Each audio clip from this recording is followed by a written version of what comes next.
Bien, ahí ya conectamos en YouTube, así que vamos a poner más. Excelente.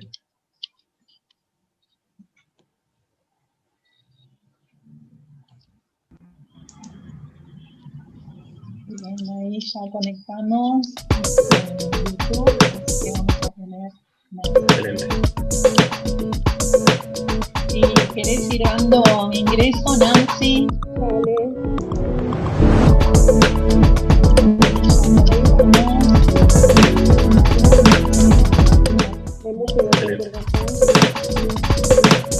Si querés ir dando ingreso, Nancy.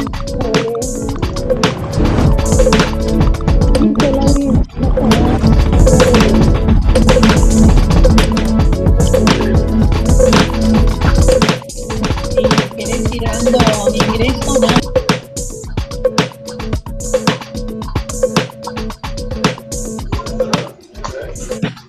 Digo y la dejo ahí. Está bien.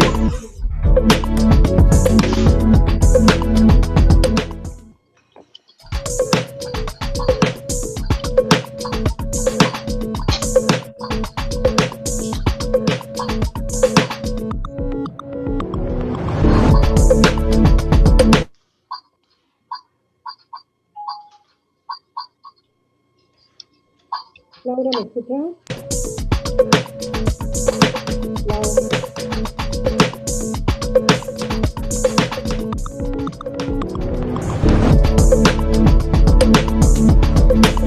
El programa Ciencia en Movimiento busca desarrollar las habilidades del pensamiento científico en niños y jóvenes que atraviesan la escolaridad perdiendo parte del valor de la ciencia. Desde el 2019, el municipio de La Matanza lleva adelante este programa promoviendo el desarrollo de habilidades científicas, permitiendo que cientos de niños y jóvenes realicen experimentos científicos íntegramente diseñados por ellos.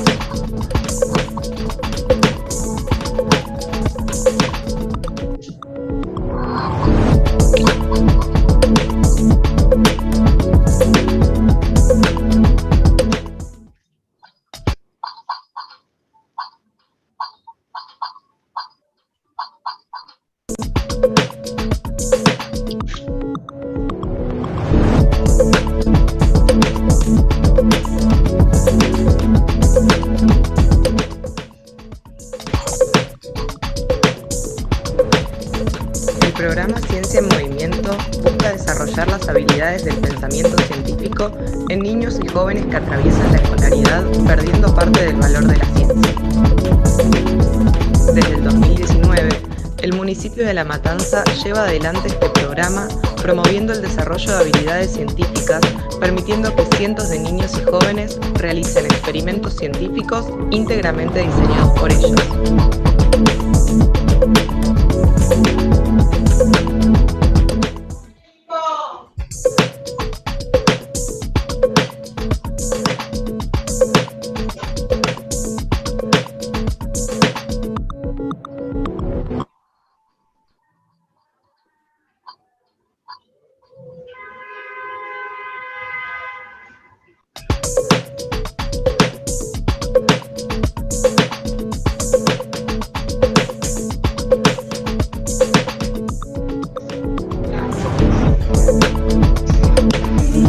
La robótica es una herramienta para la inclusión, ya que posibilita despertar vocaciones tecnológicas en niños y jóvenes. Esto permite establecer un desarrollo de competencias y habilidades que la realidad social y laboral requiere. Desde el 2013, el municipio de La Matanza permitió que 41.900 estudiantes accedieran al equipamiento, capacitó a 1.300 docentes y a 1.300 estudiantes de institutos de formación docente.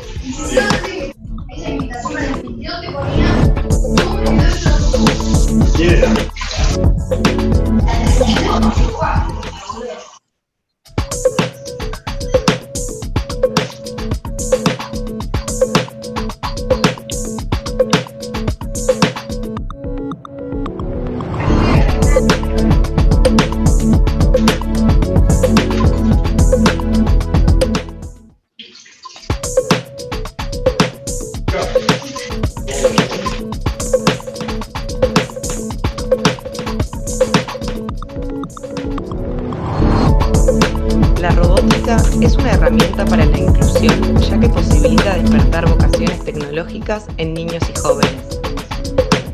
Esto permite establecer un piso de igualdad en el desarrollo de competencias y habilidades que la realidad social y laboral requieren. Desde el 2013, el municipio de La Matanza permitió que 41.900 estudiantes accedieran al equipamiento, capacitó a 1.300 docentes y a 1.600 estudiantes de institutos de formación docente.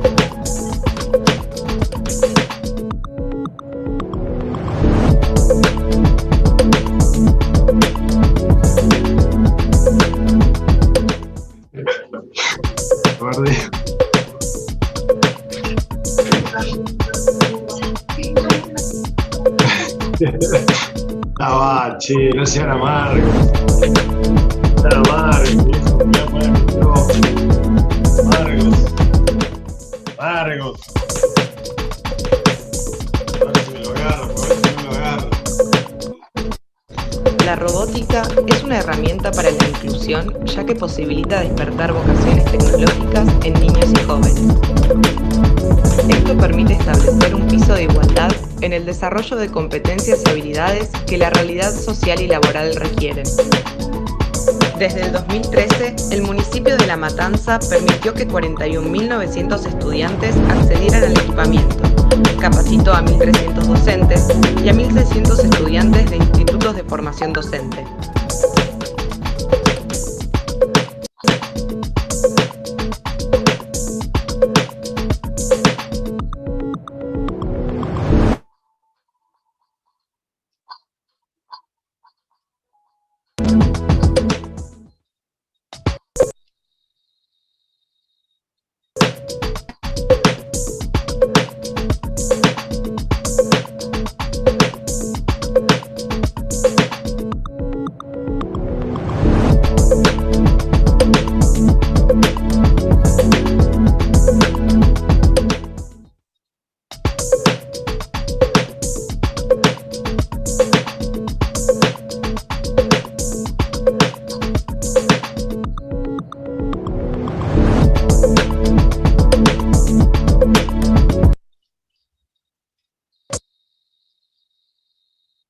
Bueno, bienvenidas, bienvenidos.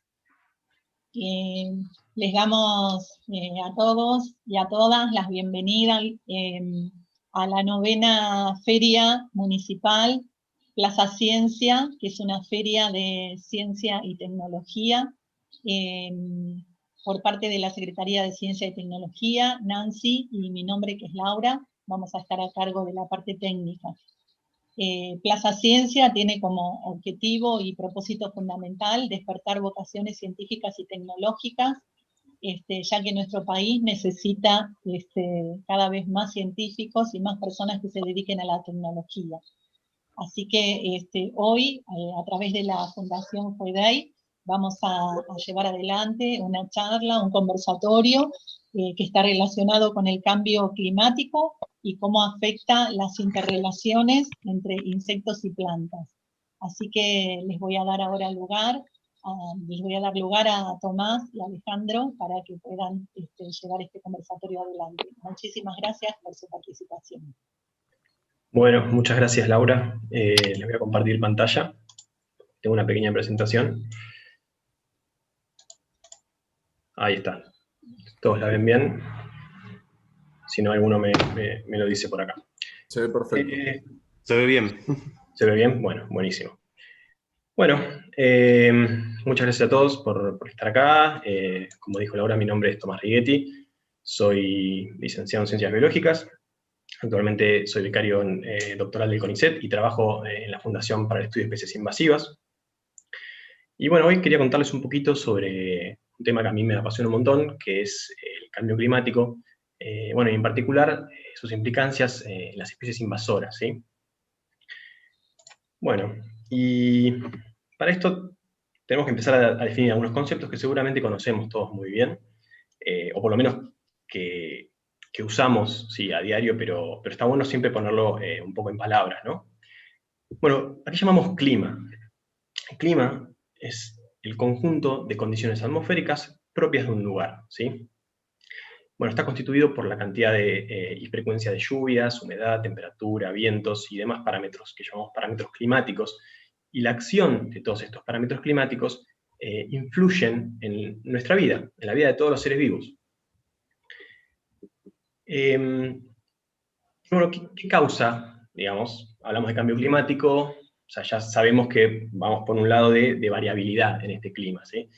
Y sin entrar todavía en nada muy profundo, ¿cuáles son las causas de la variabilidad en el clima? Bueno, son varias, ¿sí? Podemos empezar nombrando a los cambios en la energía del Sol. Todos sabemos que el Sol es la fuente de energía solar y de energía, lumínica y de calor de todo el sistema solar.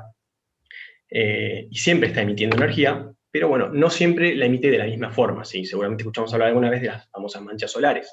Las manchas solares son ciclos, ¿sí? Que cada tantos años emite un poquito más o un poquito menos en distintas regiones, con lo cual eso se traduce a que a nuestro planeta, al planeta Tierra, no le llega siempre la misma intensidad de energía, y eso impacta directamente en el clima, ¿sí? Por otro lado, el planeta puede sufrir cambios en la composición de la atmósfera, ¿sí? Y lo que estamos viendo ahí, en esa foto, es un volcán en erupción. Bueno, cuando los volcanes entran en erupción, liberan a la atmósfera un montón de gases, ¿sí? Y esos gases, cuando entran en contacto con la atmósfera, ya vamos a ver ahora cómo, impactan también en el clima. Por otro lado, tenemos las alteraciones geológicas, ¿sí? Seguramente todos en el colegio escuchamos hablar de las placas tectónicas y de que antes había un supercontinente que se fue dividiendo en muchos continentes como tenemos ahora. Bueno, eso está regido por los movimientos que llamamos movimientos tectónicos, que también tienen un impacto en el clima del planeta. Y quizás en lo que nos vamos a enfocar más en esta charla, como agente de cambio o de variabilidad climática, es la acción humana, ¿sí? Pero no me quiero adelantar porque ya lo vamos a ver ahora en un pequeño ratito. Bueno, y a mí me gustaría entonces ahora darles algunas definiciones, ¿sí? Pero antes de eso, bueno, vimos las causas y lo que, digamos, una cosa son las causas, pero bueno, ¿en qué consiste esta variabilidad? ¿Sí? Ya vimos que la causa, pero ¿en qué consiste? Bueno, en principio, en los cambios en la temperatura, ¿sí? Del planeta, y eso va a impactar directamente en la cobertura de los hielos del Ártico. Por otro lado, tenemos cambios en las magnitudes de las intensidades de las precipitaciones, es decir, de las lluvias. Tenemos cambios en la salinidad del océano, esto está relacionado directamente con la temperatura del planeta, cambios en los vientos, y aumentos de lo que llamamos eventos extremos, ¿sí? Estos eventos extremos son las inundaciones, las tormentas, las sequías, las olas de calor, ciclones tropicales, etcétera, etcétera. Y ahora sí, quiero que veamos algunas definiciones de algunas cuestiones que seguramente son conceptos que usamos a diario, que estamos bastante en contacto, pero que quizás no se prestan a confusión muchas veces, y quizás no sabemos exactamente cuál es la diferencia entre uno y otro, ¿no? Bueno, el primero, y el más obvio porque está en el título de esta charla, es el cambio climático.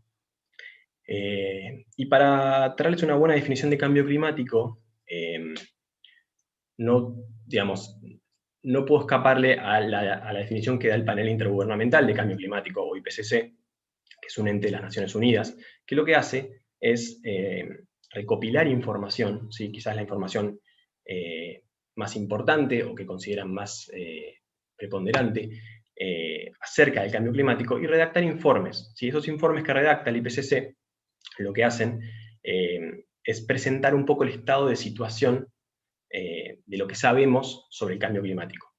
Y se lo presentan justamente como organismo de las Naciones Unidas a los gobiernos, o sea, es decir, a los tomadores de decisiones, ¿sí? Pero bueno, el IPCC, o la definición que da el IPCC del cambio climático, que quizás es la más correcta y la más abarcativa, es que el cambio climático es una variación del estado del clima identificable en las variaciones del valor medio y la variabilidad de sus propiedades que persisten durante largos periodos de tiempo, bla, bla, bla, bla, bla. Es una definición que tenemos que leer no menos de 5 o 6 veces para entenderla bien, pero a fines de que entendamos o que nos llevemos algo de esta charla, a mí lo que me interesa es que nos quede como una definición un poco más simplificada, pero que también es bastante acertada, ¿sí? Que el cambio climático es una variación del estado del clima que persiste durante largos periodos de tiempo, ¿sí? Vimos cómo puede variar el clima, vimos algunas de esas causas, así que bueno, sería esto, una variación del clima que persiste durante largos periodos de tiempo. Bueno, otra definición que me parece interesante, quizás no es un concepto que usemos tan a diario o que escuchemos tan a diario como el cambio climático, pero sobre todo las personas que están un poco más metidas en tema, o por lo menos que están más interesadas, seguramente leyeron alguna vez o escucharon hablar del cambio global. El cambio global es un concepto que hace referencia al conjunto de cambios y transformaciones a gran escala, producto de las actividades antropogénicas que afectan a nuestro planeta. Y acá estamos metiendo un concepto que no habíamos hablado hasta ahora, que es las actividades antropogénicas, ¿sí? Las actividades antropogénicas son las actividades digamos, generadas por el humano, es decir, las actividades humanas. Entonces el cambio global son los cambios que se producen por las actividades humanas. Y el cambio climático, ahora vamos a desarrollar un poquito más, pero en parte es parte del cambio global. Bueno, ahora otro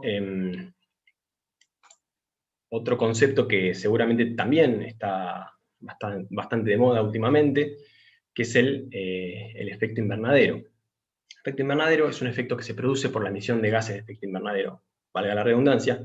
Estos gases es una lista no tan larga, ¿sí?, de gases, pero los más importantes son, en primer lugar, el dióxido de carbono, principalmente el dióxido de carbono producido por la quema de combustibles fósiles, por nafta, por diésel, y en los procesos industriales, y unos cuantos escalones más abajo, en segundo grado de importancia, está el metano, ¿sí? No son los únicos gases de efecto invernadero, pero sí son los más importantes, quizás los que mueven, como se dice, mueven un poco la aguja, ¿sí? Ahí veo que me quedó el otros corrido, bueno, sepan disculpar. Bien, ¿qué pasa con estos gases? Cuando se acumulan en la atmósfera, lo que hacen es impedir que el calor que llega desde el Sol pueda volver a salir de la Tierra. Es decir, permiten la entrada de la radiación solar, pero no permiten que salga. Si alguna vez alguno de los que están acá entró a un invernadero, a un invernáculo, ya sea por trabajo, o porque les gustan las plantas, o por lo que sea, seguramente notó que adentro de los invernaderos hace mucho más calor que afuera. Y eso es por la forma en la que está construida y con los materiales que están construidos los invernaderos, que permiten la entrada de luz, digamos, de energía solar, pero dificultan la salida, con lo cual aumenta la temperatura. Y esto es exactamente lo que hacen estos gases. Cubriendo la atmósfera, como les dije, permiten la entrada, pero no permiten la salida, con lo cual la temperatura del planeta o de la superficie aumenta. Y esto nos lleva al siguiente concepto, que es el calentamiento global. Si el calentamiento global no es ni más ni menos que el aumento en el tiempo de la temperatura media de la atmósfera, y es un producto del efecto invernadero. Entonces, podemos hablar del calentamiento global como una de las principales consecuencias, si no la principal, del cambio climático, ¿sí? Bueno, y una pregunta que puede surgir, o por lo menos que me han hecho a mí y que he escuchado varias veces, es, bueno, este calentamiento global parte de una variación natural del planeta o es generada por los humanos, por las actividades que realizamos los humanos. Y para contestar eso, primero tenemos que dejar en claro ciertos hechos, ¿no? Desde las temperaturas globales han aumentado alrededor de 0,6 grados más o menos desde el siglo XIX, ¿sí? Hace mínimo 120 años. Pero en los últimos 25 años tenemos registrado un aumento de alrededor de 0,2 o 0,3 grados en promedio, ¿sí? O sea, solamente en los últimos 25 años. Por otro lado, los últimos años, ¿sí?, han sido confirmados como los 4 años más cálidos de los que se tiene registro, ¿sí? No hay años registrados más cálidos que los últimos 4 años o 5 años. No quiere decir que en la historia del planeta no haya habido años más cálidos, lo que quiere decir es que de los que tenemos registrados no hay más cálidos. Y por otro lado, también sabemos que los niveles de dióxido de carbono previos a la era industrial, siglo XIX, eran alrededor de 280 partes por millón, no importa el valor concreto, digamos, de un valor, mientras que los niveles actuales están en un valor bastante superior, ¿sí? Eso también es un dato. Pero para realmente responder esta pregunta, y no quiero que alarmarlos ni apabullarlos con gráficos, así que simplemente escuchen lo que yo les voy contando, ¿sí? Estos gráficos son simplemente cómo va cambiando la temperatura, o cómo cambia la temperatura a través del tiempo. Entonces, si miramos el gráfico de arriba a la izquierda, lo que vamos a ver son dos curvas. Una curva gris, un poco más ancha, que se ve en el fondo, y una curva roja, un poquito más fina, que se ve adelante, ¿sí? Estamos hablando del gráfico de arriba a la izquierda. La curva gris es un modelo de cómo cambiaría la temperatura a través del tiempo si solamente se consideraran forzantes naturales, es decir, si la acción del hombre no estuviera involucrada en el cambio de la temperatura, ¿sí?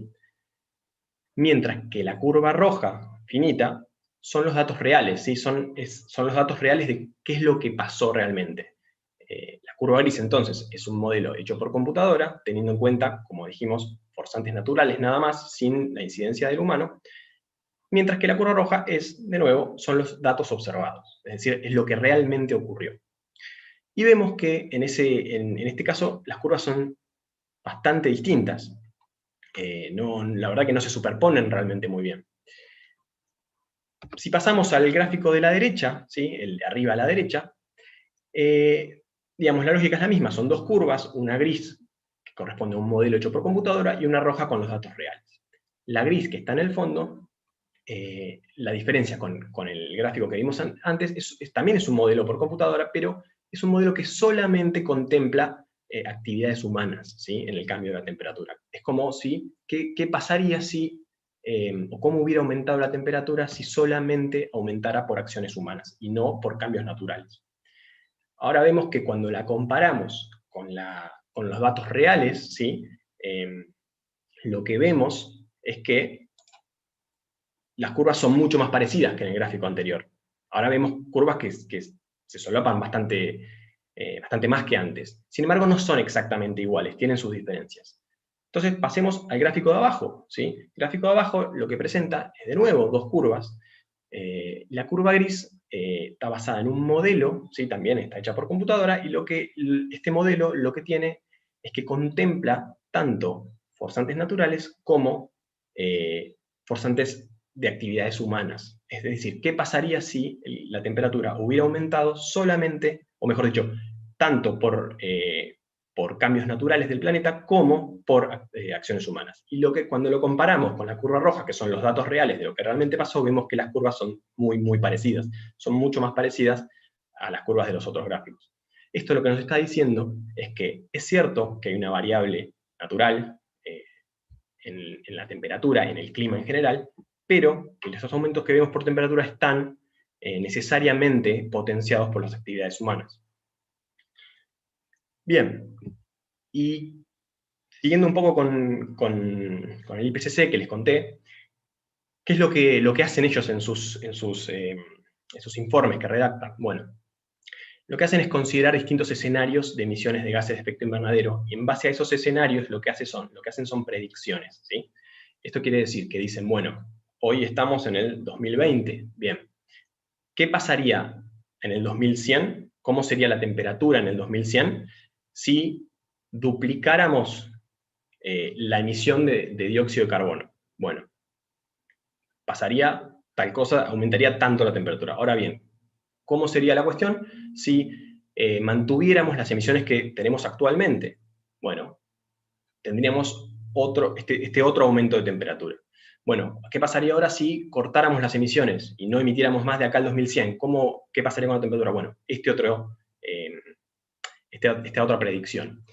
Y en base a estas predicciones que hace, el IPCC proyecta un aumento de la temperatura global, ¿sí?, en promedio, de entre 1,4 a 5,8 grados, ¿sí?, entre 1990, es decir, hace 30 años, y el 2100. O sea, digamos, es un espectro grande porque se basa en distintos escenarios, pero, digamos, plantea un piso de 1,4 y un techo de 5,8.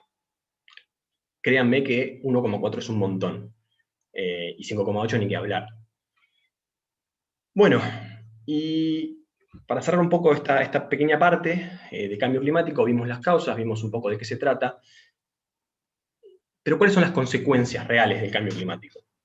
Bueno, en principio, un aumento de temperatura, lo cual desencadena un deshielo y un aumento del nivel del mar.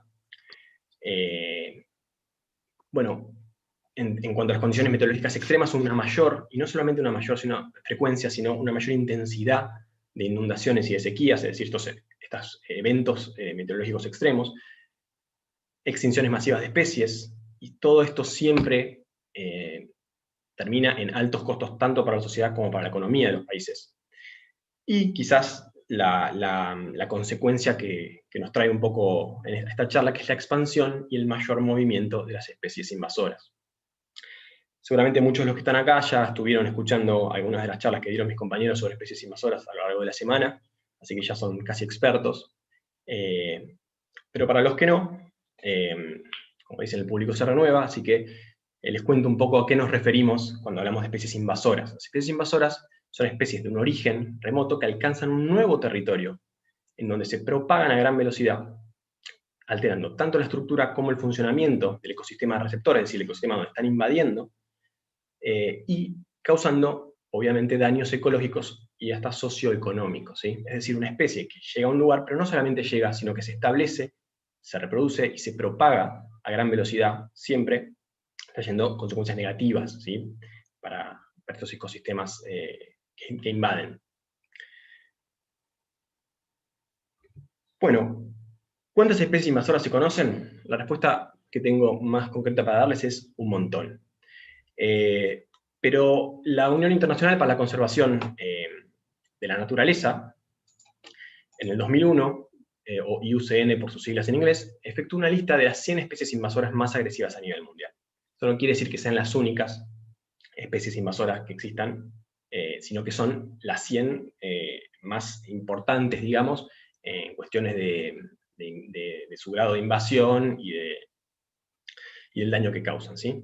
Dentro de estas especies encontramos 8 microorganismos, 4 plantas acuáticas, 18 invertebrados terrestres, en su mayoría insectos, pero bueno, también pueden ser de otros tipos, 3 aves, 8 peces, 2 reptiles, 32 plantas terrestres, 8 invertebrados marinos, 3 anfibios y 14 mamíferos. Fíjense la desproporción que hay muchas más plantas terrestres que del resto, ¿no?, en lo que consideramos peligroso y agresivo. Pero ¿por qué son malas las invasiones biológicas? Dijimos, medio que lo mencionamos por ahí, ¿no?, que causan impactos negativos en los ecosistemas, pero bueno, realmente, ¿por qué son malas o por qué consideramos que son malas? Bueno, por un montón de motivos, ¿sí? Pero simplemente por citar algunos, podemos hablar de que favorecen al desplazamiento y la extinción de especies, que provocan disturbios en los ecosistemas, que reducen a la biodiversidad nativa, que pueden transmitir enfermedades. Esta quizás es la visión más, o la consecuencia más antropocéntrica, es decir, más basada en nosotros, ¿sí? Son malas porque nos transmiten enfermedades, lo cual es sumamente válido. Afectan la disponibilidad de agua, pueden favorecer incendios, pueden provocar perjuicios económicos en la agricultura, pueden favorecer inundaciones. Bueno, obviamente no todas las especies invasoras hacen todo lo que dice esta lista, sino que digamos, pueden hacer una o más o pueden tener una o más de estas consecuencias y sus invasiones. Pero hay un montón más. Y ahora sí, habiendo hablado un poco de especies invasoras, un poco de cambio climático, bueno, ¿cuál es la relación que tienen estos dos procesos, las invasiones biológicas y el cambio climático? ¿O cuál es la influencia del cambio climático en las especies invasoras o viceversa?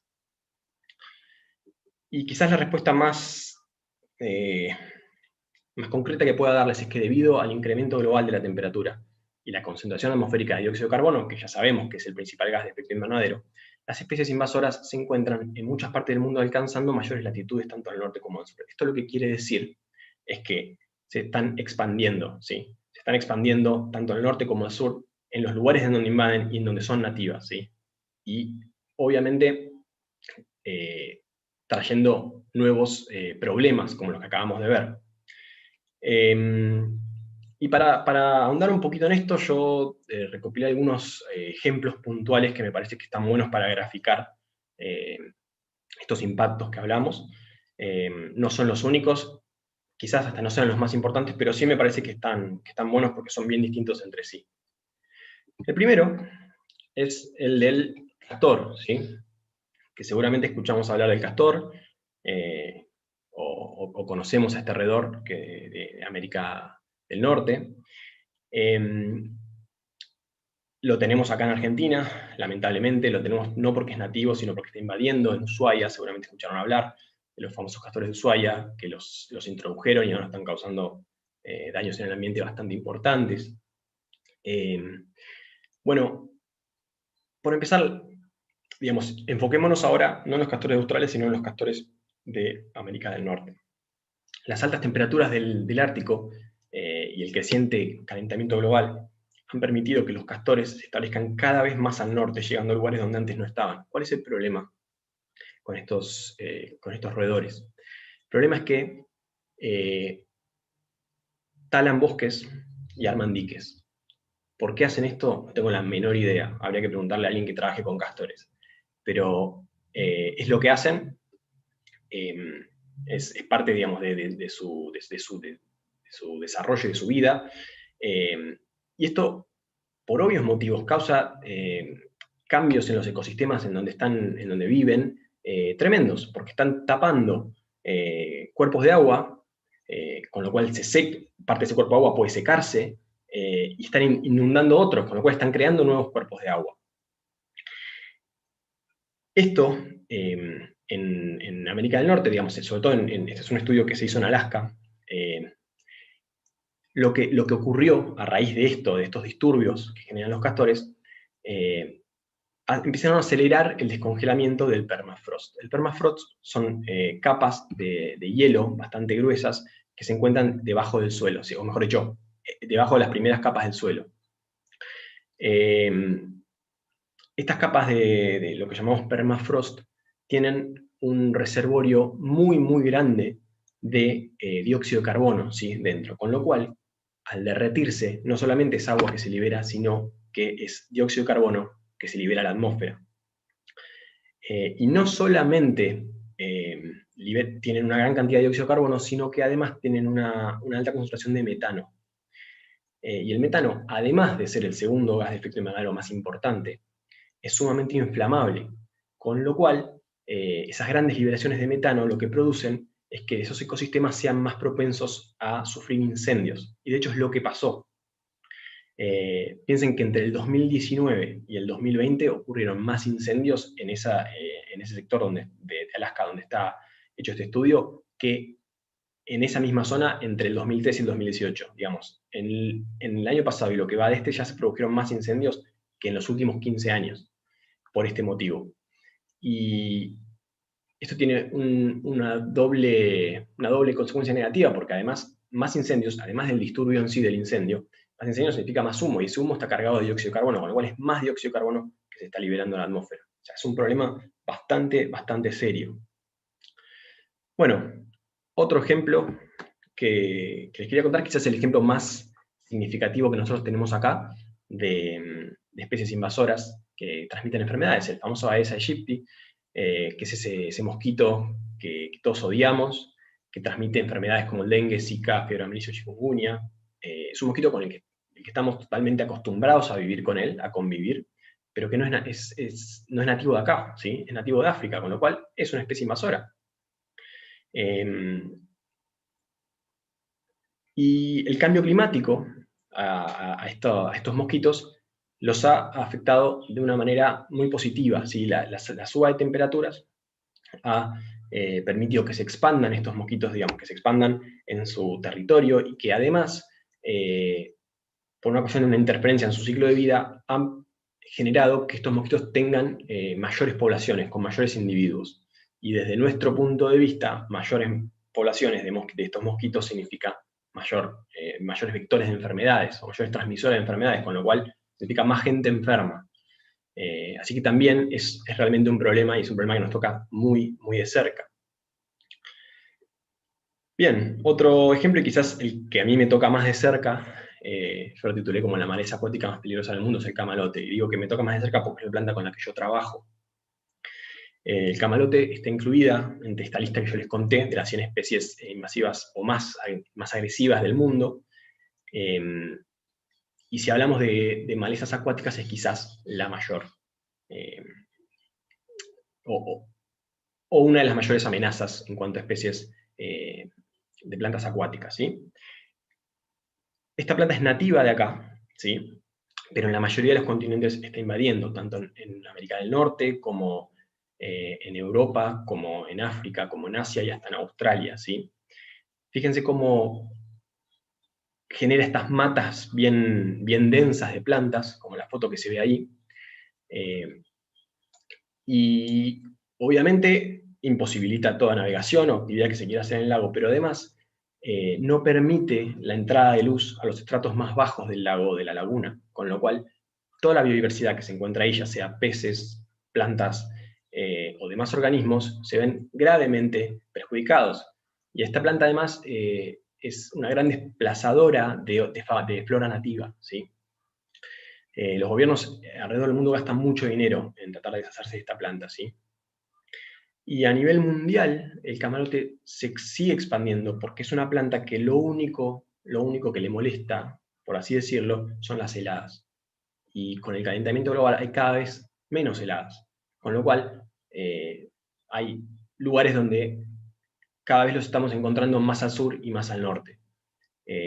Por ejemplo, en la Patagonia, que nunca lo habíamos encontrado, y ahora se está acercando cada vez más, y quizás dentro de unos años lo tengamos ahí, esta planta. Bueno, y el último ejemplo que les quería contar no es una especie en particular, ¿sí?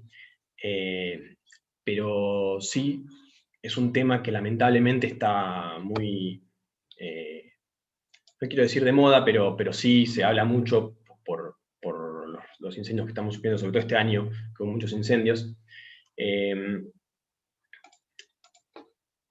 Y los pastos invasores, ¿sí? son grandes facilitadores de incendios, ¿sí? Piensen que solamente en Estados Unidos los pastos invasores pueden duplicar la cantidad de incendios en un año. Especies como la espiguilla tienen la capacidad de hacer que los incendios forestales no solamente sean peores, sino que además sean más frecuentes, es decir, pasen cada menos tiempo y con mucha más fuerza. Y por otro lado, hay como una especie de retroalimentación, que es que los incendios, en general, son facilitadores de la entrada de especies invasoras, porque cuando ocurre ese incendio y mueren las especies que estaban ahí, queda un nicho vacante, queda un nicho vacío, que muchas veces puede ser propenso a ser ocupado por especies invasoras, ¿sí?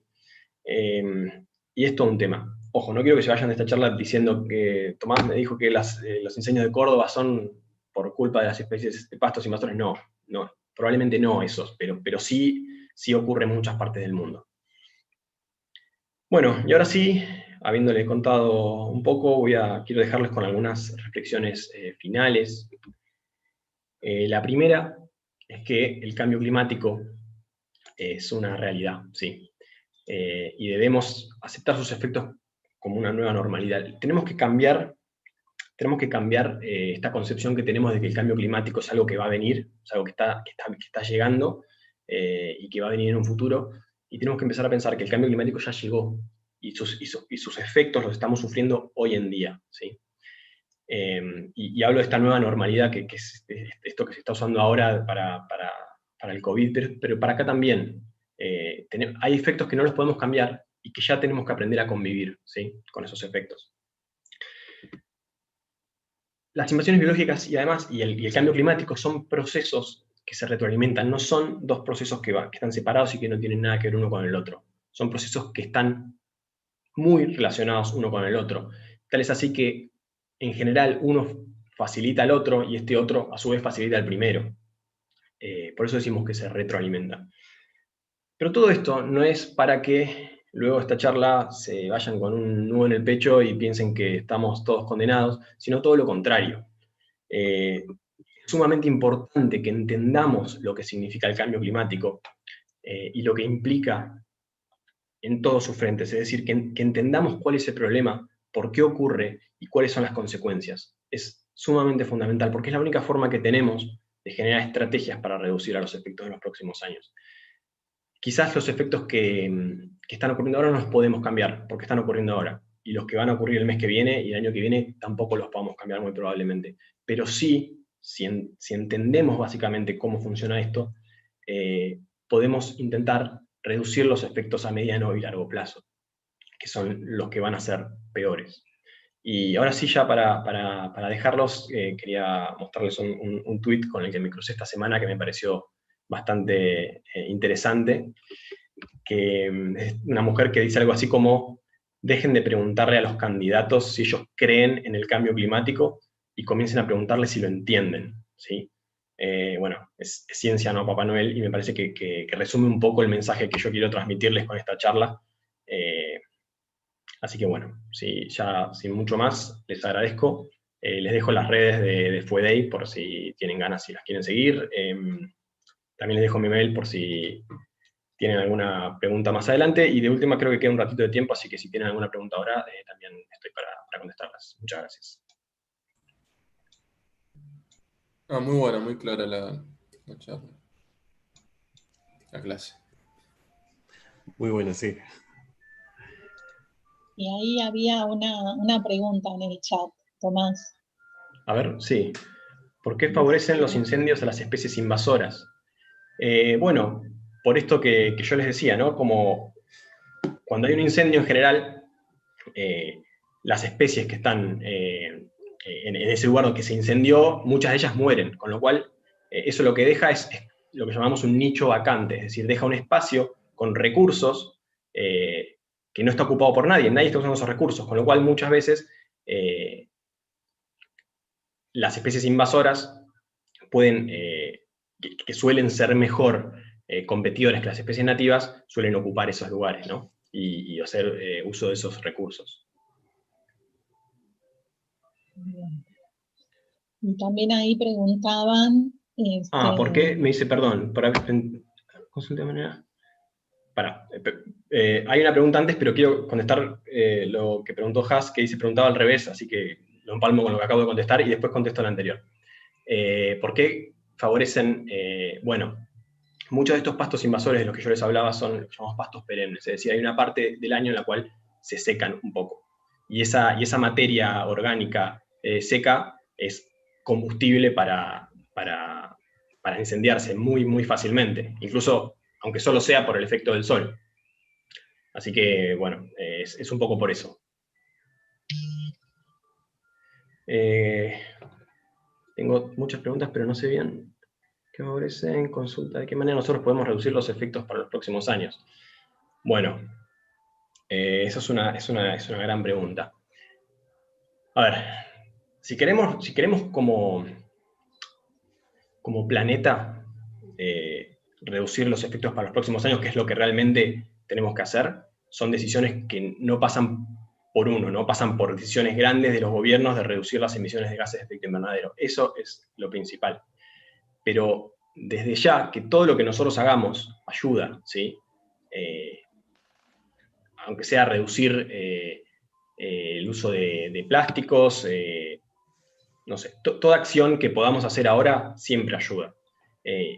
Pero también ayuda mucho y esto es algo que me digamos, generar esa presión como sociedad para que los gobiernos tomen decisiones me parece que es fundamental también. Porque me parece que los grandes cambios van a venir con decisiones colectivas y a niveles de decisiones, digamos, gubernamentales, me parece. Y me parece que podemos tener actitudes, digamos, personales como te dije, menos plásticos, usar menos el auto, lo que sea, y me parece que eso está buenísimo y que lo tenemos que hacer, pero que a su vez tenemos que poner cierta presión en nuestros gobernantes para que se tomen decisiones y medidas, ¿sí? Bueno, estoy un poco perdido, pero denme un segundo y ya. ¿Querés que te la leamos? Si tenés ganas, me haces un favor. Dale, dale. Bueno, claro, buenísima la charla. ¿Cuál o cuáles crees que podrían ser las primeras medidas para ir frenando el calentamiento global? Creo que es lo que respondiste un poco ahora, ¿no? Sí, sí, digamos, como les dije, la principal consecuencia del cambio climático, no la única ni mucho menos, pero la principal es el calentamiento global. ¿Cómo reducimos el calentamiento global? Disminuyendo el efecto invernadero. ¿Y cómo disminuimos eso? Generando menos gases de efecto invernadero, ¿sí? Principalmente dióxido de carbono. Eso me parece que es lo que realmente va a mover la aguja. Yo ¿Vale? por ahí ¿Alguna otra puedo cosa? decir algo, alguna cosita, Tomás, un poco Sí, por ahí, no sé si ya se refería a los incendios en la zona de Córdoba, y Córdoba o los bosques serranos de Córdoba realmente tienen una invasión muy importante de especies invasoras arbóreas y arbustivas, y que muchas de ellas son con mucha materia combustible, desde los pinos, desde los crataeus, desde los tamariscos. Son especies que también pueden, digamos, favorecer o como decías vos, catalizar los incendios en esta zona.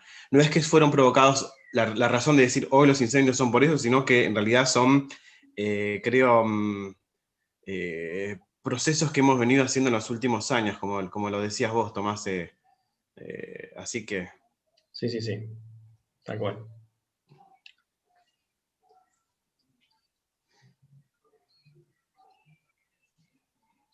Bueno.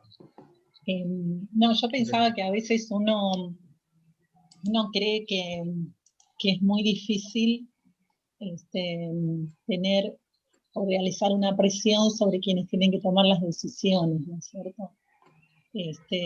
Pero me parece que, bueno, hay como ejemplos a nivel mundial que han podido, digamos, por ahí empieza la acción desde uno y se van sumando otros y otras, y Sin duda. bueno, Sin duda. me parece que el tema está en la organización y lo que vemos, porque a veces parecería que esto le sucede a otras personas, ¿no? Que no nos sucede a nosotras, a Tal nosotros. cual. Como que parecería que en la vida cotidiana no nos afecta. Entonces, a lo mejor justamente esta charla es posibilitar una toma de conciencia, ¿no? En cuanto a, bueno, estas cuestiones. Me quedé sorprendida con el tema del mosquito que provoca el dengue. La verdad es que pensaba que era nuestro, estaba aquí. Cómo ese cambio climático provocó eso, ¿no? Y que es una enfermedad que realmente trae bastantes complicaciones y muertes, ¿no? Sí, sí, sin duda. El tema... Eso pasa muchas veces, como el mosquito lo conocemos porque se estima que llegó acá hace unos 500 años, o sea, ninguno de nosotros vivía, y nosotros, todos los que estamos acá, nacimos y, digamos, convivimos toda nuestra vida con este mosquito. Sin embargo, este mosquito no es de acá, y llegó por acción, en algún punto, por acción humana. Y obviamente todos estos efectos se ven potenciados por el cambio climático. Pero sí, está bueno. Y si te pones a mirar, hay miles de ejemplos de cosas que damos muy por sentadas, pero que no son tan así. Bien. No sé si hay profesoras, profesores, a lo mejor quieran seguir estableciendo un lazo con la fundación. Y bueno, también para que sean, digamos, divulgadores en las instituciones.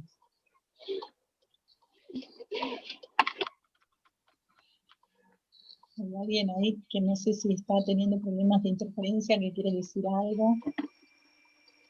Zoom.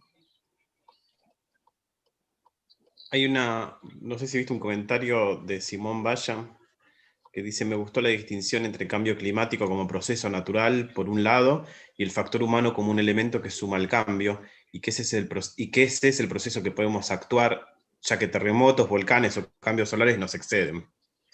Es que sí, está bueno que lo... Porque es cierto que existe un cambio que es natural, y a veces, yo creo que esto es algo que a mí me gusta aclararlo, porque a veces en las discusiones, cambio climático, pro, contra, etcétera, surgen estas cosas, ¿no? Bueno, es natural, no es natural, bueno, un poco y un poco, digamos, ¿no? Sin duda hay un cambio natural, existen los que se llaman periodos glaciares, interglaciares, que ocurrieron en la historia, donde el planeta se congeló y después se calentó, y después... Eso es cierto, pero sin duda los cambios que estamos viendo ahora se están dando en mucho menos tiempo del que esperaríamos que se den si no hubiera acción humana. Así que siempre me gusta como dejarlo en claro eso. Bien. Bien, y además porque estamos diciendo llega el cambio climático, va a llegar, ya está. Ya está. Llegó, sin duda, ya llegó. Y sí, Bien. sí, eso es... También me parece que es importante. Bueno, aquí también en el chat dice, muy buena la presentación, felicitaciones y gracias, muy claro todo, muy buena Gracias. charla, muy claro todo, muy buena charla, Tomás. Es decir, también me parecen todos esos Gracias comentarios. a todos por los comentarios. Y acá también está, dice, queda el link de YouTube en el que se estuvo transmitiendo. Sí, ¿Cómo, perdón? Queda el link de YouTube en el que se estuvo transmitiendo. Ah, excelente. Bueno, ya tenemos el link. Bueno, realmente muchísimas gracias. Siempre es bueno y oportuno aprender y concientizar, ¿no es cierto? Que es un poco el propósito de todos estos conversatorios, despertar conciencia, ¿no? Sobre temas que son de suma actualidad. Bueno, sí, yo agradezco todos los comentarios y también les agradezco a ustedes por darme este espacio. Yo siempre estoy contento de hablar de estos temas.